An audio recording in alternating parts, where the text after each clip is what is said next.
Hi, everyone. My name is Terry Crosby in Care of Relationships. I am a life and relationship coach for individuals and couples. I often say that I help people who love each other get along. Today, we're talking about suffering. It's a big subject these days. You know, you wouldn't think so in such a modern society, but we'll talk about that in a minute. That there are different kinds of suffering, and I want to address those today. How to recognize suffering soup, you might call it, how to step out of it, get a wider perspective. I'm going to be sharing some of the work of Byron Katie, who is, in my opinion, and in my personal experience, one of the top go-to philosophies how to actually deal with suffering. She knows because she suffered. She had an awakening and became the person she is. So she has a lot to teach about suffering. I'm going to share what she teaches. She gives full permission to do that. Everything is free on her website. And we're going to talk about how to find peace when you need it. Everybody says that suffering is important. Any great teacher says suffering is important for personal growth, that problems are important. So we'll address that too. There's a lot for today. So let's talk about there's no growth without a challenge. And as I said, all great teachers say it. You may have experienced that directly. I certainly have. Maybe you went through a devastating loss or some giant difficulty, and it helped you become who you are today. Helen Keller, I love that she has a quote that I love. Character cannot be developed in ease and quiet. Only through experience of trial and suffering can the soul be strengthened, ambition inspired, and success achieved. That's what she said. I also have something by Mary Oliver. She has this, I have all of her books. She's a poet. She also writes prose. And this is part of it's one of the entries in West Wind. And it goes like this. So it has to do with the importance of problems as how they actually serve you.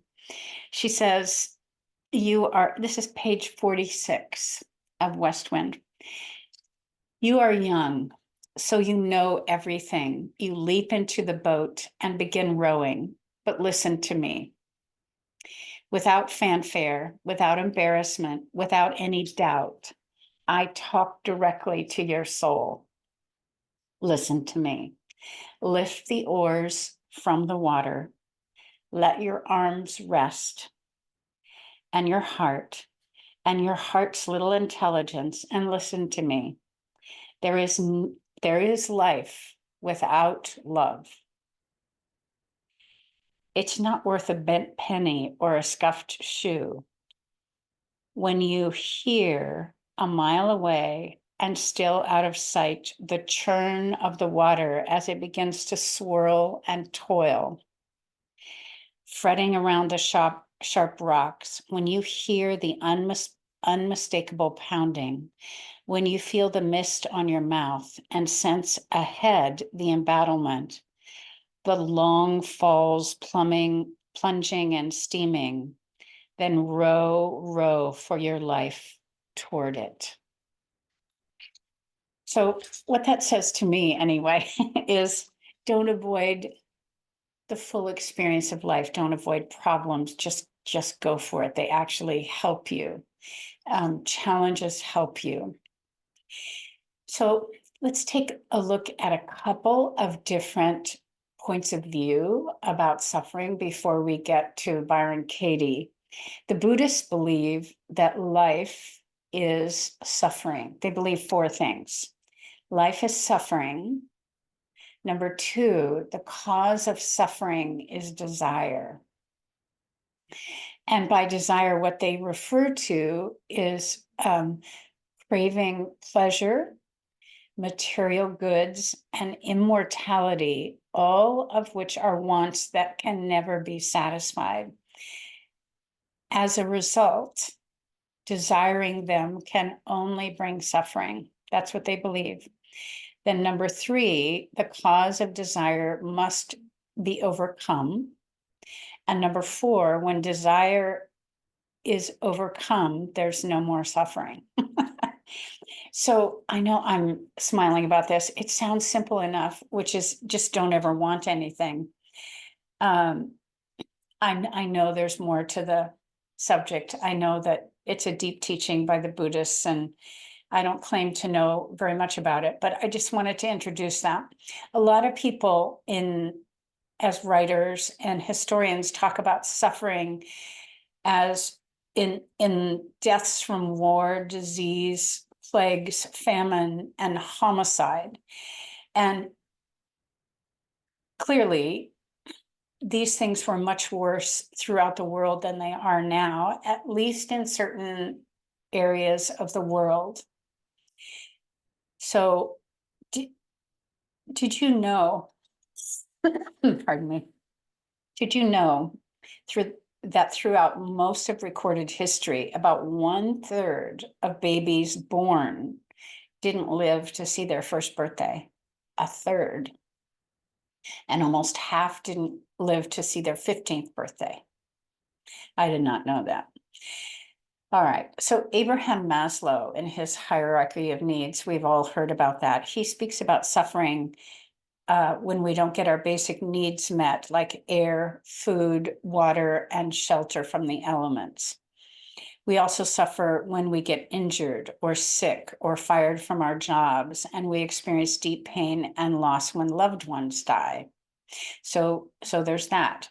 And but this is the part I want to address today. When basic needs are taken care of, food, water, shelter, then a society begins to address another level of suffering. And that's what a lot of us in this time and this age are working with. And that's what I'd like to talk about. This is the kind of suffering we can do something about. So sometimes, to understand what something is, I often like to look at what is the opposite of that thing. So I started reading some of the work of Byron Katie. I have her books. She's got a number of them. And her website, by the way, is called thework.com. Just so I remember to tell you that. And she says the opposite of suffering is when you think a beautiful thought, like somebody comes to mind and it lights you, that person, the thought of that person lights you up. So the opposite of suffering is when there is a balance of well-being in your life. You're resilient, you're in tune with your heart and with your true nature. And on the other hand, when we think of someone negatively, we think somebody's after us, or they've wronged us, or they didn't listen, or whatever the issue is. Byron Katie says that kind of negative thinking, judging someone else, is actually not our true nature. That's how she describes it. So it's us judging and evaluating, which leads to suffering. So her work with people invites them into a way of questioning negative thoughts. That's what she does. And she says that the cause of suffering is not the thoughts themselves, not the negative thoughts. I think this about you. She says that's not the cause of suffering. Everybody has negative thoughts.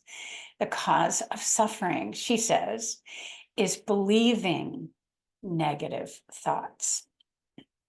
So I could say, gosh, I'm terrible at, I don't know, writing. And that could just be a thought that floats by. But if I believe that thought, that's where suffering comes. I believed something negative about myself or another person. If I judged another person for their creative endeavor, And that is the only person that really pays for that is me. So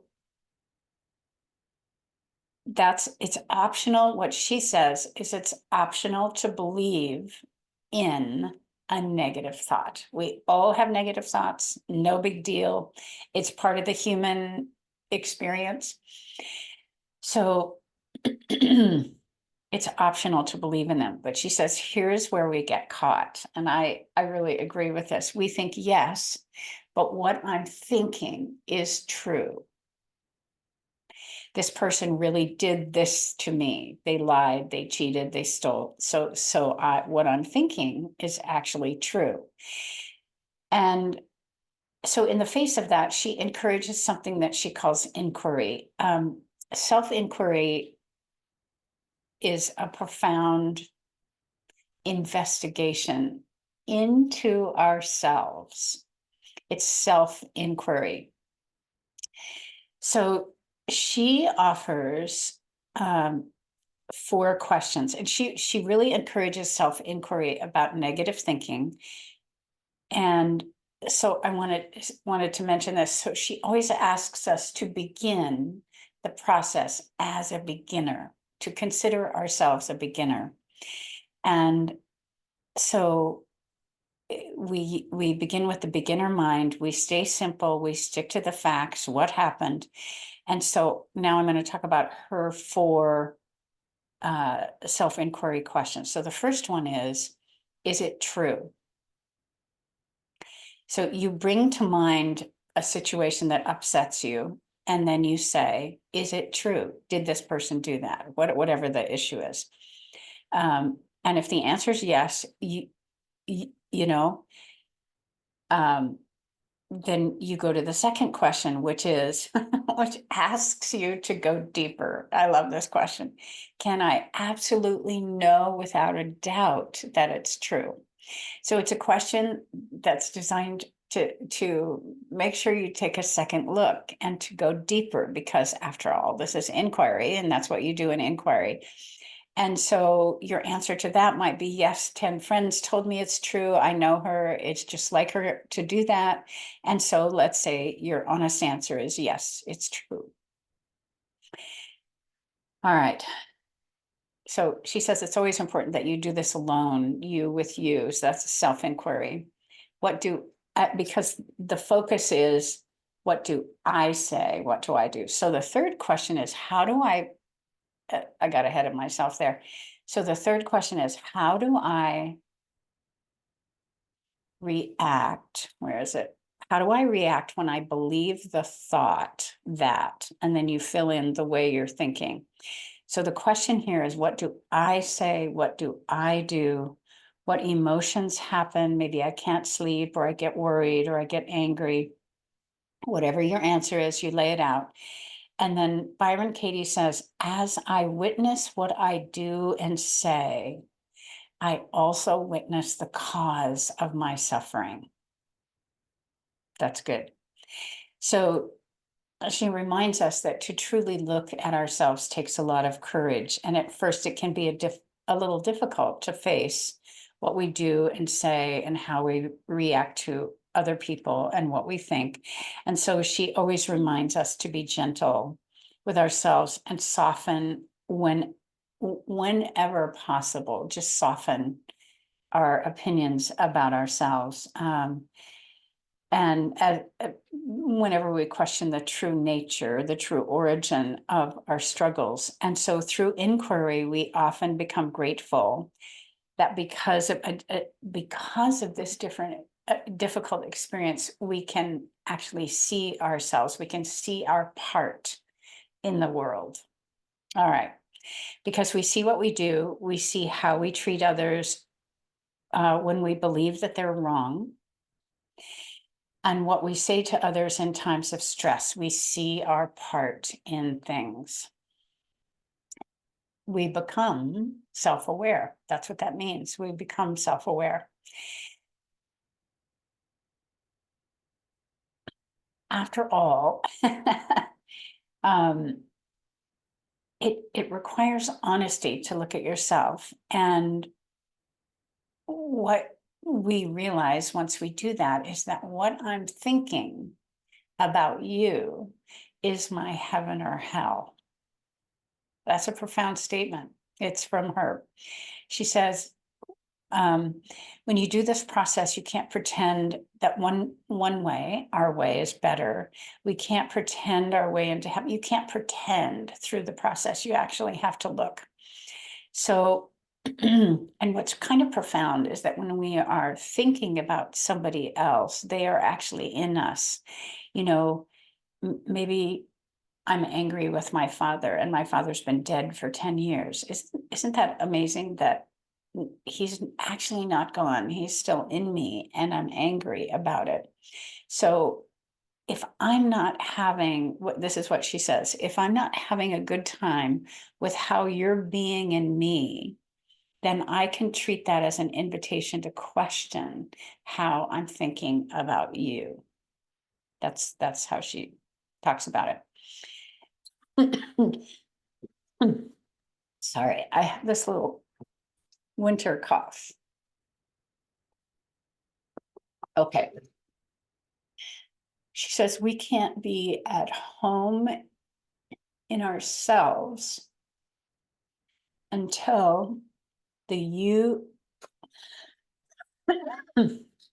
sorry, she says, let me try one more time.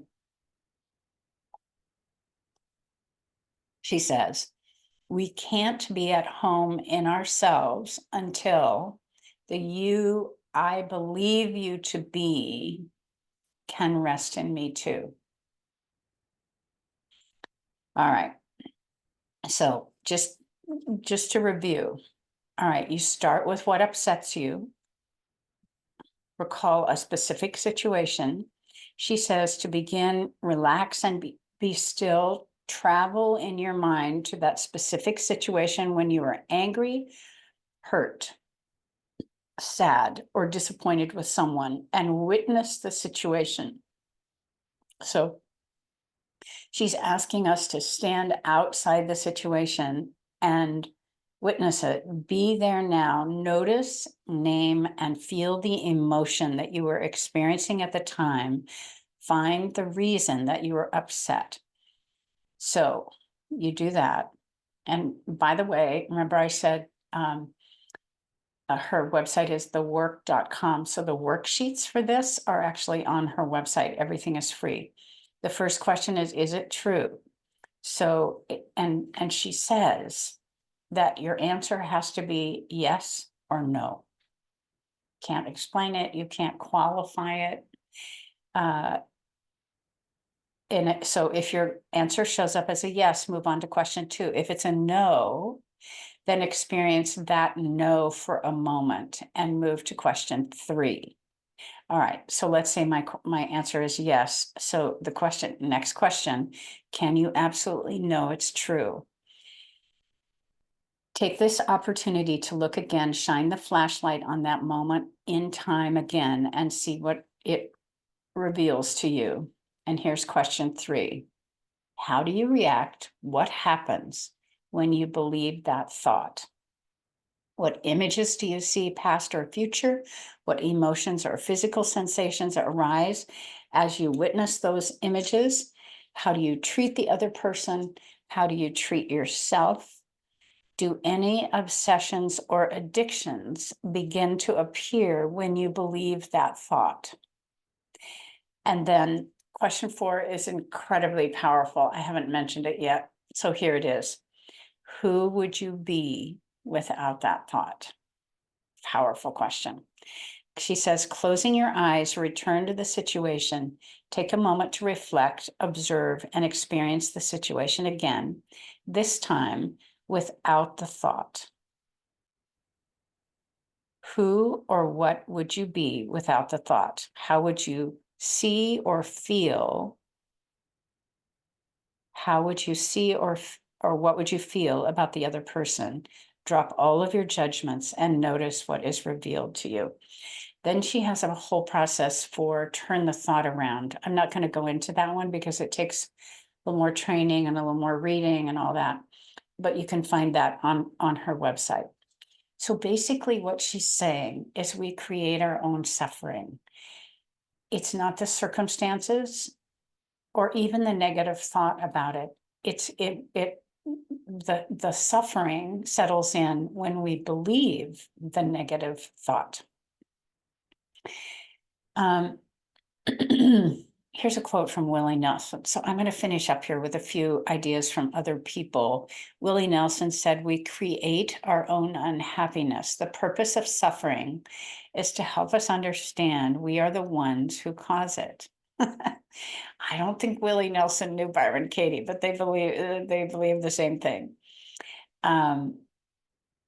Here's another thing. We can also try to avoid suffering, which ends up causing more suffering. So here's a quote from Franz Kafka. He said, "You can hold yourself back from the sufferings of the world. That is something you are free to do, and it accords with your nature. But perhaps this very holding back is the one suffering you could avoid." All right. Harry Truman said, "The reward of suffering is experience." That's so true. All right. One more from Henry Wadsworth Longfellow. If we could read the secret, I have thought about this so many times. If we could read the secret history of our enemies, we should find in each man's life sorrow and suffering enough to disarm all hostility. I've thought about that many times. But the one I want to leave you with kind of sums it all up. This is one of my favorite teachers, Gangaji. She says, "We have tried everything to get rid of suffering. We have gone everywhere to get rid of suffering. We have bought everything to get rid of it. We have ingested everything to get rid of it. Finally, when one has tried enough, there arises the possibility of spiritual maturity with the willingness to stop the futile attempt to get rid of it and instead to actually experience suffering. In that momentous instant, there is realization of that which is beyond suffering, of that which is untouched by suffering. There is the realization of who one truly is." And for me, having experienced it directly, that's what the work of Byron Katie does when it comes to suffering. All right. You take care. You take very good care of yourself. I will see you next time. If you need any help from me, go to incareofrelationships.com. My contact information is here on this site where you're watching the show. Let me know if I can be of assistance. All right. Take care. I'll see you next time.